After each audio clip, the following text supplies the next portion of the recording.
Bab 86. Diunggah oleh baca suara. Arthur Lewin's Point of View. Aku terhuyung-huyung keluar dari gerbang teleportasi ketika aku menekankan jari-jariku dengan kuat pada pelipisku agar kepalaku tidak muncul. Sylvie berlari di sampingku, senang bisa keluar di tempat terbuka lagi. Kiu gelombang, dia membentangkan rumput besar sebelum menatapku, menandakan bahwa dia sudah siap.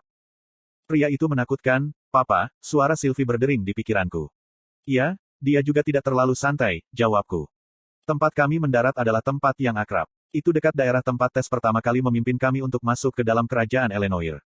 Tentu saja, kali ini, kami harus mengetuk gerbang depan seperti kebanyakan orang. Tidak terlalu masalah untuk masuk ke dalam kerajaan sekarang karena ketiga ras kurang lebih harmonis. Setiap kali saya memikirkan kata, ras saya bisa mendengar Winsome mengatakan dengan suaranya yang serius dan serius bagaimana kita adalah ras yang lebih kecil. Sebanyak itu membuatku jengkel, dia tidak salah. Dibandingkan dengan Asura, bahkan aku bisa melihat perbedaan bawaan antara dia dan aku, dan dari apa yang dia pimpin, sepertinya dia bukan yang terkuat dari Asura juga.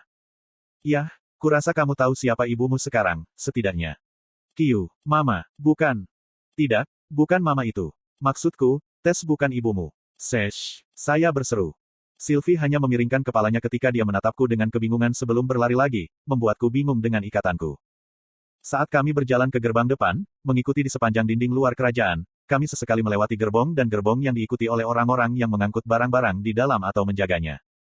Ekonomi berubah dengan cepat sejak penyatuan tiga ras. Membuka perbatasan sehingga pedagang dapat bepergian dan berdagang satu sama lain telah menyebabkan banyak barang unik tersedia di ketiga kerajaan. Begitu kami mencapai pintu masuk ke kerajaan, ada barisan orang yang menunggang kuda dan binatang buas mana atau di gerbong, menunggu untuk masuk ke dalam. Sylvie melompat-lompat di kepalaku ketika aku sampai di ujung antrean di samping sekelompok tentara bayaran yang sepertinya berusaha menjual bahan mentah yang berhasil mereka peroleh. Lihat anak nakal itu. Kenapa kamu begitu jauh dari ibumu, nak? Kamu kalah. Seorang lelaki berbaju besi dari kulit yang agak tinggi dan kurus, terlalu besar untuknya, berseru ketika dia membungkuk. Roger, kau akan membuat bocah itu menangis dengan wajah jelekmu itu. Seorang gadis yang terlihat berusia awal 20-an melompat dari ujung kereta yang dia duduki dan menarik Roger kembali. Tidak ada yang salah dengan wajahku. Roger menyerang kelompok perempuannya. Selain itu, bocah ini terlihat seperti bocah bangsawan yang kaya raya. Aku yakin jika kita membawanya kembali ke orang tuanya, mereka. Kamu belum mengatakan apa-apa. Apa kamu tersesat, nak? Tanya seorang lelaki lain, yang kelihatannya berusia awal 30-an dengan tubuh yang dibuat seperti dimaksudkan untuk menggeluti gajah, menyingkirkan Roger yang ngiler yang menatapku seolah-olah aku adalah kantong uang. Tidak, Tuan, saya tidak tersesat. Saya punya urusan di sini, jawab saya. Iklan. Bisnis di sini, pantatku. Jangan pergi mencoba terdengar semua sombong tuti. Aku yakin kamu baru saja melarikan diri dari ibumu. Duke, mari kita ambil tuep ini dan membawanya ke Guildhall, Roger menyeringai sambil perlahan berjalan ke arahku. Aku menghela nafas ketika aku merenungkan apakah sepadan dengan usaha untuk mendorong tas tulang ini ke tanah. Sylvie, yang bertengger di atas kepalaku lagi, berdiri, memamerkan giginya pada tentara bayaran yang kekurangan gizi. Orang-orang bodoh ini pada dasarnya berpikir untuk menculik seorang anak di sini di tempat terbuka. Sementara sikap saya tetap sama, saya menambahkan lapisan tipis mana di sekitar tubuh saya untuk berjaga-jaga. Roger, Duke, biarkan anak itu sendirian, sebuah suara serak datang dari dalam kereta. Ini bosnya, Roger membeku di jalurnya dengan ekspresi enggan. Mari kita kembali ke kereta, Roger, Duke mendecakkan lidahnya dan memberi saya satu pandangan ingin tahu terakhir sebelum membelakangi saya. Aku hanya memutar mataku dan tetap memasang antrean bagi para pelancong yang tidak memiliki gerbong yang perlu diperiksa terlebih dahulu. Tanda hubung. Maaf, bos, aku tahu kamu suka menjaga muka, tapi kali ini, itu akan menjadi alasan yang benar-benar sah. Maksudku, yang akan kita lakukan adalah menjaga bocah itu dari berbicara dan akhirnya, kita hanya akan menempatkannya di aula persekutuan dan memecat hadiah yang bagus. Petik 2. Tuan, sementara Roger bukan orang paling cerdas sepanjang waktu, saya pikir dia benar dalam diri bocah itu sebenarnya dari keluarga kaya yang dinilai dari seragamnya dan ikatan aneh di kepalanya. Jika Anda tidak menghentikan kami, kurasa kita bisa. Bodoh, kau pikir aku melindungi bocah itu? Aku melindungi kalian dua gigitan darinya. Petik 2. Petik 2. Kalian berdua adalah penyihir, namun kamu masih tidak bisa melihat perbedaan yang jelas dalam kekuatan. Bahkan aku tidak bisa merasakan tingkat inti mananya. Tapi bos, bahkan jika bocah itu penyihir, dia tidak mungkin terbangun lebih dari beberapa tahun. Diam, ketahuilah bahwa jika kalian telah keluar dari barisan saat itu, bahkan aku tidak akan pernah terbangun. Bisa menyelamatkanmu. Petik 2. Tanda hubung. Setelah keengganan saat pertama membiarkan anak yang mungkin melarikan diri ke dalam kerajaan mereka, para penjaga menghapus keraguan mereka ketika saya menunjukkan mereka lambang Akademi Sirus karena menunjukkan lambang keluarga kerajaan mungkin menarik perhatian terlalu banyak untuk selera saya. Namun sebelum masuk, para penjaga elf memberi saya peringatan keras bahwa penggunaan sihir dilarang dalam semua kasus kecuali kasus yang paling ekstrim. Saya tidak punya waktu untuk menjelajahi banyak saat saya sedang dilatih oleh kakek, jadi melihat semua ini baru bagi saya. Kota yang kami masuki sedang ramai dengan campuran orang-orang dari seluruh benua yang hampir kacau, tertawa dan tawar-menawar di sekitar kios dan toko-toko kecil yang berbeda. Kerajaan Elven Elenoir berbeda dari kerajaan manusia Sapin, karena seluruh kerajaan ditutup, kota-kota lebih seperti distrik raksasa daripada pemukiman yang terpisah. Karena kastil pohon keluarga kerajaan terletak di ujung kota kerajaan, aku butuh beberapa jam perjalanan melalui gerbong transportasi kecil. Sopir menurunkan kami di perbatasan tepat sebelum kastil karena tidak sembarang orang diizinkan masuk. Perbedaan utama dari terakhir kali saya datang ke sini adalah bahwa sekarang ada penjaga di sekeliling kastil juga.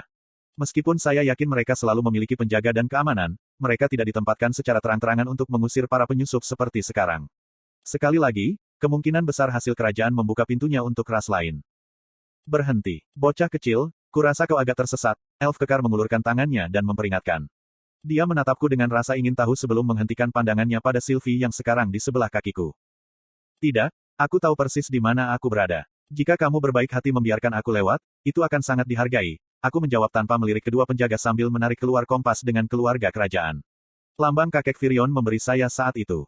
Bagaimana kamu memiliki ini? Penjaga kekar itu menyipitkan matanya karena curiga ketika penjaga lain berkumpul di sekitarku. Aku berpikir bahwa memiliki kompas ini berarti bahwa anggota keluarga kerajaan mempercayakannya kepadaku. Aku hanya bisa menghela nafas. Kapan terakhir kali saya diberi jalan yang mulus akhir-akhir ini? Mulai dari portal teleportasi ke tentara bayaran dan sekarang di sini. Bocah ini, apakah dia bersikap sarkastik dengan kita? Penjaga lain menggeram. Tolong beritahu Putri Tesia atau Penatua Virion bahwa ada bocah lelaki bernama Arthur Lewin di sini untuk menemui mereka. Mereka akan tahu siapa aku. Aku mengambil beberapa langkah ke belakang dan bersandar ke salah satu patung batu di depan dari istana. Tiba-tiba, sebuah boom yang keras menembus udara ketika bagian kastil meledak dan bongkahan bangunan jatuh di atas kami. Apa-apaan ini? Ketika penjaga lain melompat keluar dari jalan untuk menghindari puing-puing, yang menanyaiku tidak punya cukup waktu untuk bereaksi setelah berbalik. Aku mendengarnya mendecakkan lidahnya ketika dia memfokuskan mana ke dalam tubuhnya, memposisikan dirinya di antara aku dan sepotong tembok istana yang jatuh. Sementara sikapnya kasar, saya kira dia bukan orang jahat. Dengan arus mana yang sudah mengalir di dalam diriku, aku menyulap angin kencang untuk mengelilingi kita, langsung membungkus kita dalam kubah angin. Wind Barrier. Puing-puing yang kemungkinan besar tidak akan membunuh penjaga terlatih tetapi bahkan dengan augmentasi mana di sekitar tubuh mereka, itu tidak akan menjadi pemandangan yang indah. Aku menjaga mantraku aktif, memperhatikan wajah pengawal nomor 1 yang menganga mengalihkan pandangannya bola-balik antara aku dan penghalang angin. Tiba-tiba, sosok yang akrab melompat mundur dari langkan situs ledakan, mendarat tepat di sebelah kami. Kalian baik-baik saja. Arthur, senang bertemu denganmu lagi, bocah. Maaf untuk ini, tetapi kamu perlu membantuku. Ketika kakek Virion mengembalikan fokusnya ke lokasi ledakan, saya menyebarkan mantra saya. Kakek, apa yang terjadi? Apakah ada penyusup? Kamu pikir aku akan mengalami banyak masalah jika ini hanya pengganggu? Virion mendecakkan lidahnya dengan frustrasi. Lalu siapa? Ledakan lain terdengar dari situs. Kakek, hentikan hal ini. Aku tidak bisa mengendalikan aku gelombang T. Keluar dari lubang raksasa di rumah itu muncul Tess, dikelilingi oleh puluhan sulur hijau zamrud yang terbuat dari mana yang bergoyang secara sporadis, menghancurkan semua yang dihantamnya. Tentu saja. Mau tak mau aku mengutuk. Awalnya saya menyalahkan Winsome karena dia seharusnya menyembuhkannya dari wasiat binatang yang mencoba mengambil alih tubuhnya, memperhatikan, bagaimanapun, karena Tess masih sadar dan cukup gaduh, saya menyimpulkan bahwa dia kemungkinan besar tidak bisa mengendalikan mana yang dia lepaskan bahkan ketika bangun dan sadar. Aura itu cukup menakutkan. Tanaman merambat seperti tentakel itu melindungi Tess dan juga menyerang apapun yang berada dalam jangkauannya. Bahkan jika aku mencoba memotongnya, lebih banyak sulur yang menggantikannya. Brad, aku akan mendukungmu dari belakang. Coba untuk mencapai Tess, teknikku tidak benar-benar berguna untuk apapun selain membunuh dan saat ini, kita membutuhkan cara untuk mengalahkan aura ini. Petik 2. Aku memberi Virion anggukan yang menguatkan dan mengambil langkah ke depan, berkonsentrasi lebih banyak mana di sekitarku. Penatua Virion, kami juga bisa membantu. Tolong ajarkan kami pada. Tidak, kalian tidak akan berguna melawannya. Bersihkan daerah itu dan pastikan tidak ada yang mendekati sini. Kakek Virion melambaikan tangannya tanpa berbalik. Aku mengintip para penjaga yang bingung. Ketika saya memeriksa level inti mana mereka sebelumnya, mereka tampaknya berada di sekitar tahap oranye ke oranye terang, yang akan dianggap tingkat atas mengingat usia mereka. Tapi Penatua, anak itu. Pergi. Sekarang. Aku tidak punya waktu untuk ini, gerutu Grandpa Virion. Elit-elit ini yang mungkin tidak pernah disebut tidak berguna dalam hidup mereka bergumam kebingungan, menatapku dengan mata aneh sebelum membersihkan jalan. Kau tahu, kakek, mereka mungkin masih bisa membantu. Semakin sedikit orang yang tahu tentang kekuatan cucuku, semakin baik. Setidaknya pada titik ini. Sekarang fokus, bocah, dia bernapas, sambil menatap Tess. Aye, Sir, aku menyeringai. Ayo pergi. Atas sinyal kakek Virion, kami membuat istirahat untuk Tessia, yang berada di ujung mansion. Menambah kakiku di mana atribut angin, aku menunggu sampai badai kental terbentuk di bawah kakiku sebelum meluncur dari tanah. Meskipun punggung Tess menghadap kami, sulur-sulur menanggapi segera setelah kami mendekat. Segera, tanaman merambat yang tidak menentu bergoyang tegak dan menembak diri kita sendiri. Terus, aku akan melindungimu, kakek Virion berteriak dari belakang. Sementara punggung saya menoleh kepadanya, hanya dengan perubahan suaranya, jelas bahwa kakek Virion telah memulai fase pertama dari kehendak binatang buasnya. Kami berdua meretas lebih dekat dan lebih dekat ke arah Tess. Saya terjebak dengan menggunakan mantra angin, takut Aura akan melakukan mantra atribut petir. Karena kami kebanyakan berada di lingkungan kayu, saya juga menahan mantra api. Segera setelah bila angin kami memutus sulur-sulur, mereka menghilang, serentetan sulur lainnya menggantikan mereka. Itu tidak bekerja. Aku menarik napas dalam-dalam, mengandalkan kakek Virion untuk melindungiku selama beberapa detik. Setelah menyelesaikan nyanyianku, aku merasakan drain yang cukup besar di mana, bersama dengan sedikit sensasi kesemutan mengalir ke seluruh tubuhku. Impuls petir. Sulur-sulur yang tampaknya bertambah jumlahnya tampaknya membanjiri kami dalam gerakan lambat. Memiliki kemewahan untuk dilirik kembali, bahkan serangan kakek Virion melambat di mana saya bisa melihat gerakannya. Menghindari sulur-sulur, aku menghindari membuang mana pada mantra lain sampai aku mencapai Tessia.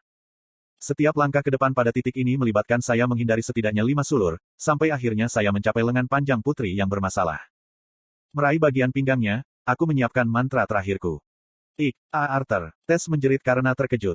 Sebelum saya mendapat kesempatan untuk menanggapi, tentakel tiba-tiba ditarik dan berkumpul di sekitar kami berdua sebelum melontarkan kami dari mansion melalui lubang yang dibuat oleh ledakan. Dengan teknik saya masih aktif, saya bisa bereaksi pada waktunya untuk memegangnya sebelum kami berdua melambung tinggi ke udara. Hahaha. Suara Tessia bergema cukup keras untuk mungkin didengar seluruh kerajaan. Pegang erat-erat. Mengunci lenganku di sekelilingnya, aku mengelilinginya di lapisan mana pelindung sebelum melemparkan mantraku. Absolute Zero. Jumlah waktu yang dibutuhkan untuk menggunakan mantraku membutuhkan waktu lebih lama tanpa menggunakan fase kedua dari kehendak nagaku. Ketika lapisan es perlahan-lahan menyebar dari sekitar kami, membekukan sulur-sulur yang berusaha mati-matian untuk memisahkan saya dari Tess, saya harus menjaga konsentrasi saya semaksimal mungkin agar mantra tetap berjalan.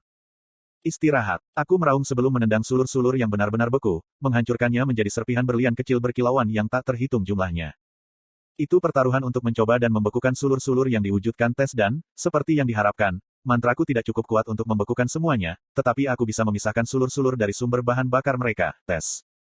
Tess memiliki pandangan sayu di matanya saat dia menggantung di leherku, terpesona oleh ribuan pecahan es yang jatuh yang memantulkan cahaya kuning kota. Mata kami terkunci dan Tess langsung memerah. Saya memberinya kedipan lucu sebagai tanggapan. Hai, di sana.